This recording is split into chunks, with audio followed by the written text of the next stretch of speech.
Todo mundo sabe que para economizar dinheiro, você precisa cortar gastos, parar de gastar no supérfluo e guardar o que sobra. Você já ouviu isso 1000 vezes. Eu já ouvi também. E provavelmente você já tentou fazer exatamente isso e não funcionou do jeito que deveria. Porque os hábitos óbvios não são os que fazem a diferença real. Os hábitos que realmente separam quem economiza muito ganhando pouco de quem fica no zero são outros. São hábitos incomuns, que parecem estranhos quando você ouve pela primeira vez, que vão contra o que a maioria das pessoas faz e que quase ninguém fala porque não parecem financeiros, mas são exatamente os que produzem resultado financeiro de verdade.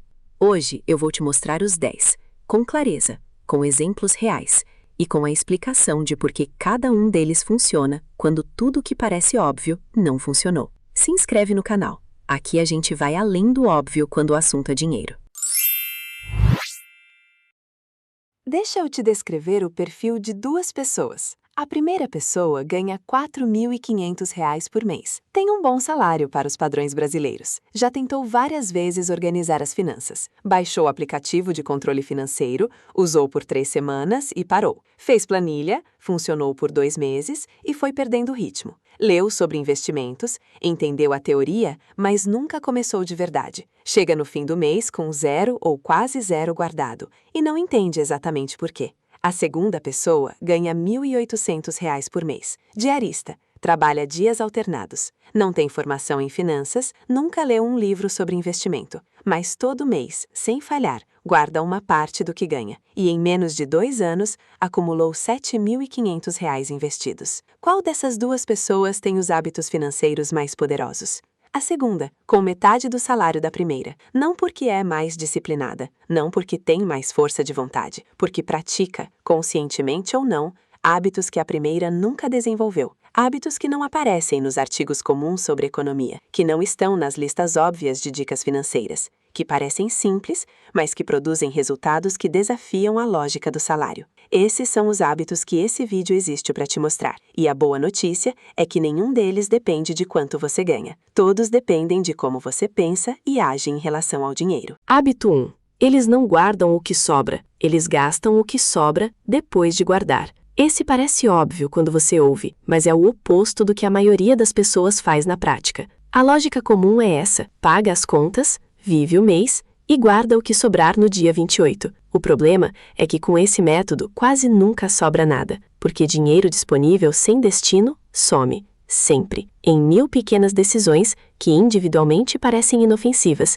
mas que somadas consomem tudo. Quem economiza muito ganhando pouco, inverte essa lógica completamente. No dia que o salário cai, a primeira transferência é para a conta da reserva, antes do mercado, antes da conta de luz, antes de qualquer outro gasto variável. O dinheiro da reserva some da conta mental como disponível. Ele já foi, já tem destino. E o que fica na conta principal é o que existe para o mês inteiro. Esse hábito parece pequeno, mas é o que explica por que uma diarista de 2 dias semanais acumula R$ 7.500, enquanto quem ganha R$ 4.500 fica no zero. Não é o valor do salário que muda, é o momento da decisão de guardar, antes de gastar, em vez de depois de sobrar. Hábito 2. Eles têm uma imagem concreta do futuro que estão construindo, não uma vaga vontade de ter mais dinheiro. Vontade de ter mais dinheiro tem todo mundo. O que diferencia quem acumula de quem não acumula é a especificidade da imagem do futuro. Não é quero guardar dinheiro, é quero ter R$ 3.000 guardados até dezembro para que o próximo imprevisto não vire dívida. Não é quero investir, é quero chegar nos primeiros R$ 10.000 investidos antes de completar 45 anos. Não é quero sair das dívidas, é quero quitar a dívida do cartão de R$ 2.800 em 8 meses, pagando R$ 350 por mês. Essa imagem concreta funciona como âncora no momento do impulso. Quando aparece a promoção irresistível, quando o amigo convida para a saída que não cabe no orçamento, quando o cansaço do dia gera a vontade de comprar alívio, a âncora puxa de volta.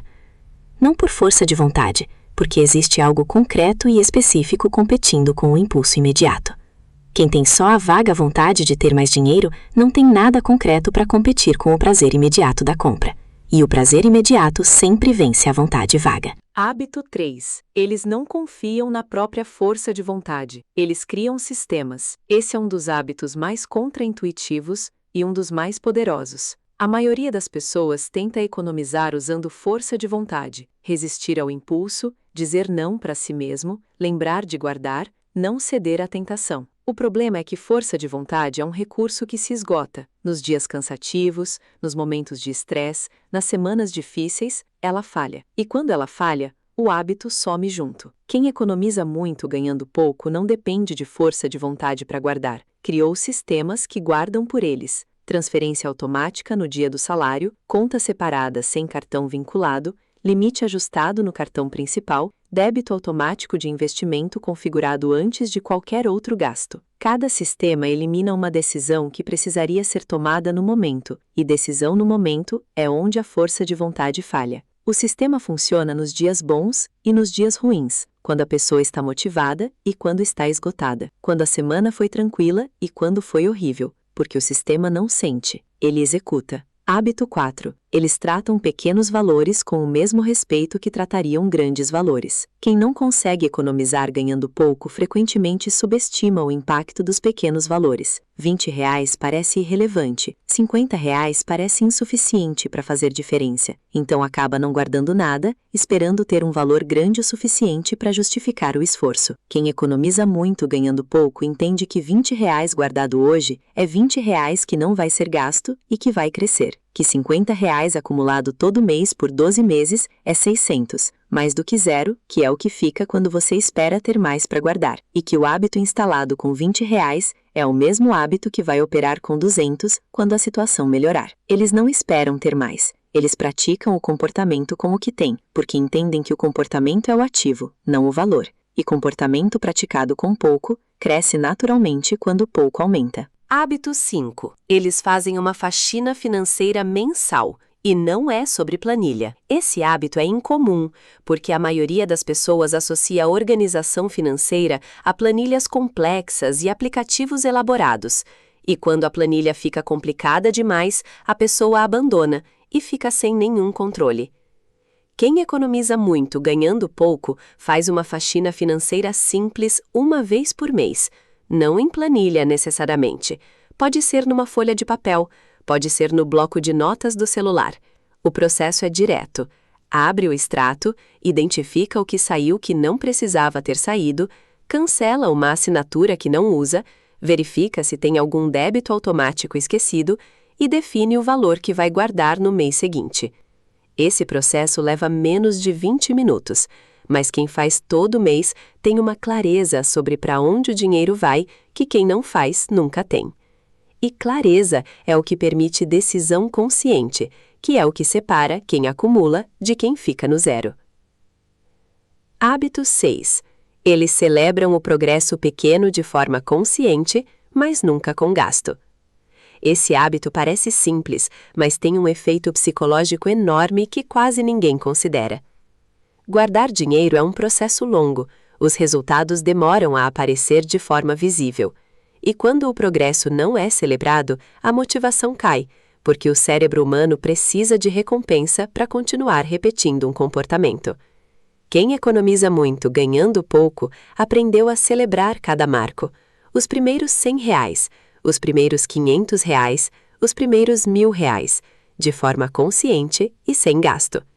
Eles permitem que o sentimento de conquista seja real e pleno, sem precisar que ele seja acompanhado de despesa. Pode ser um momento de reconhecimento interno, pode ser uma anotação num diário, pode ser uma conversa com quem compartilha o objetivo. O que não é, nunca é, uma celebração que compromete o progresso que acabou de ser feito.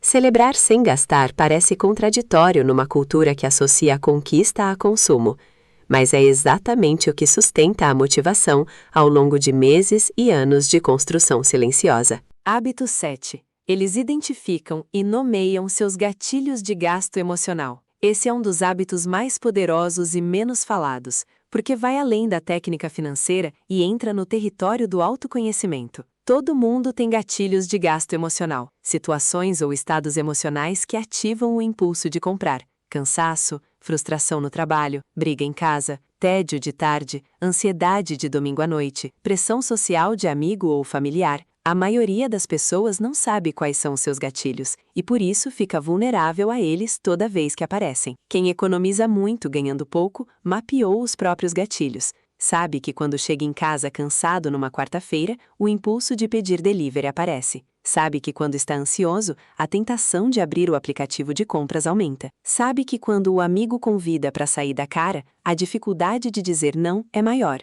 E com esse mapeamento, cria estratégias específicas para cada gatilho, não força de vontade genérica, mas resposta planejada para a situação conhecida. A regra das 48 horas para compra por impulso, a alternativa de baixo custo para o delivery de quarta, a resposta pronta e curta para o convite que não cabe no orçamento. Gatilho identificado e nomeado tem muito menos poder do que gatilho que opera no automático. Hábito 8. Eles pensam em custo de oportunidade, não só em preço. Quem não consegue economizar ganhando pouco, olha para o preço de uma compra e pensa, cabe ou não cabe no orçamento agora? Quem economiza muito ganhando pouco, olha para o preço de uma compra e pensa, o que esse dinheiro poderia virar se não fosse gasto aqui? R$300 em roupa que não é necessidade, o que esses R$300 virariam em 12 meses guardados, em 24 meses? R$150 em saída que não cabia no plano, somados por 12 meses são 1.800. Quanto tempo de trabalho essa saída representa? Esse hábito de pensar em custo de oportunidade não paralisa, não transforma cada decisão num cálculo financeiro exaustivo, mas cria um filtro natural que reduz os gastos que não passam no teste, os que claramente valem menos do que o que poderiam se tornar. É a diferença entre ver dinheiro como número e ver dinheiro como energia, como tempo de vida trocado. E quando você vê dinheiro como energia, cada decisão de gasto passa por uma camada de consciência, que o gasto automático nunca passa. Hábito 9. Eles voltam ao padrão depois do mês ruim sem drama e sem compensação. Esse hábito é o que explica por que quem economiza muito ganhando pouco mantém o resultado ao longo do tempo, enquanto a maioria desiste depois de 1 ou 2 tropeços. Todo mundo tem meses ruins, meses que o dinheiro guardado precisou voltar para resolver um imprevisto, meses que não deu para guardar o valor planejado, meses que a situação fugiu do controle por alguma razão fora do previsto. A maioria das pessoas trata o mês ruim como evidência de que não funciona para ela e desiste. Ou trata como uma dívida que precisa ser compensada no próximo mês,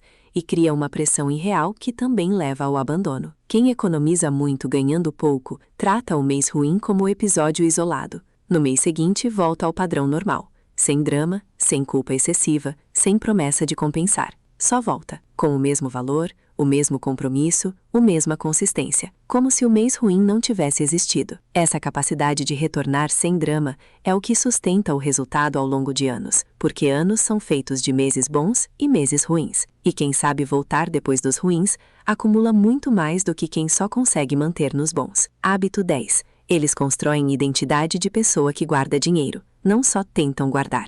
Esse é o hábito mais profundo e o último, porque é o que ancora todos os outros. Existe uma diferença enorme entre tentar guardar dinheiro e ser uma pessoa que guarda dinheiro. A primeira é comportamento temporário que depende de motivação constante. A segunda é identidade, e identidade persiste quando motivação oscila. Quem economiza muito ganhando pouco, em algum momento parou de tentar guardar e começou a se ver como alguém que guarda. Essa mudança de identidade muda o comportamento sem precisar de esforço consciente, porque você age de acordo com quem você acha que é. Quando guardar dinheiro faz parte de quem você é, não do que você tenta fazer, os outros 9 hábitos começam a acontecer de forma mais natural. Você guarda antes de gastar porque é o que pessoas que guardam dinheiro fazem. Você volta ao padrão depois do mês ruim porque é o que pessoas que guardam dinheiro fazem. Você celebra sem gastar porque é o que pessoas que guardam dinheiro fazem. A identidade é o hábito que sustenta todos os outros. E ela se constrói, não se declara. Se constrói repetindo os outros 9 hábitos vezes suficientes, até que guardar dinheiro deixe de ser o que você tenta e vire quem você é. 10 hábitos. Nenhum deles exige salário alto. Nenhum exige formação em finanças. Nenhum exige que você seja uma pessoa diferente da que você é. Mas instalar 10 hábitos ao mesmo tempo é o caminho mais rápido para o abandono. Por isso, o método é diferente. Você escolhe 3. Só 3. Os que mais combinam com onde você está agora, com sua situação, sua rotina e o resultado que você precisa nos próximos 30 dias. Se você nunca conseguiu guardar nada, começa pelo hábito 1 e pelo hábito 3. Guardar antes de gastar e criar um sistema automático. Esses 2 juntos resolvem o problema estrutural que impede qualquer progresso. No primeiro mês, você vai ver pela primeira vez o dinheiro guardado, sem ter dependido de força de vontade. Esse momento instala a crença de que é possível, e crença instalada é o combustível dos próximos passos. Se você guarda às vezes, mas não mantém, foca no hábito 9 e no hábito 10. Voltar ao padrão sem drama e construir identidade. O problema de quem guarda às vezes, mas não mantém, quase nunca é técnico, é psicológico. É a forma como a pessoa reage ao tropeço e a imagem que tem de si mesma em relação ao dinheiro. Se você guarda, mas quer acelerar, vai para o hábito 7 e para o hábito 8. Mapear gatilhos emocionais e pensar em custo de oportunidade. Quem já tem o hábito instalado, mas quer economizar mais, vai encontrar o espaço nos gastos emocionais que ainda passam pelo filtro, e na consciência sobre o que cada gasto poderia virar, se fosse redirecionado. O importante não é escolher os 3 certos, é escolher 3 e começar. Porque hábito que fica só na intenção não muda nada. Hábito praticado uma vez, mesmo que imperfeitamente, já é diferente de hábito que nunca saiu do papel. Os 10 hábitos incomuns de quem economiza muito dinheiro ganhando pouco não estão nas listas óbvias de dicas financeiras. Não são cortar o cafezinho ou parar de comer fora. São guardar antes de gastar, ter uma imagem concreta do futuro, criar sistemas em vez de depender de força de vontade, tratar pequenos valores com respeito, fazer faxina financeira mensal, celebrar sem gastar, conhecer os próprios gatilhos emocionais, pensar em custo de oportunidade, voltar ao padrão sem drama e construir a identidade de quem guarda dinheiro. 10 comportamentos que parecem simples quando você lê, mas que a maioria das pessoas nunca praticou de forma consistente o suficiente para ver o resultado que eles produzem. A diarista que guardou R$ 7.500 trabalhando 2 dias por semana não sabia o nome de nenhum desses hábitos, mas praticava a maioria deles, em silêncio, com consistência, sem precisar que ninguém validasse o caminho. O resultado falou por si mesmo. O seu também vai falar, quando você escolher 3 desses hábitos e começar hoje. Se esse vídeo te mostrou algo que você nunca tinha visto dessa forma, deixe o like. Isso ajuda muito o canal a chegar em mais pessoas que precisam dessa conversa. Comenta aqui embaixo, qual dos 10 hábitos você vai começar a praticar primeiro? Me conta. Eu leio todos os comentários. E se você conhece alguém que ganha pouco e acha que por isso não consegue guardar dinheiro, manda esse vídeo para essa pessoa agora, porque o problema nunca foi o salário, foi o hábito. E hábito, qualquer um pode mudar. Eu sou Mari. Você não precisa de sorte, precisa de consciência. Até o próximo vídeo.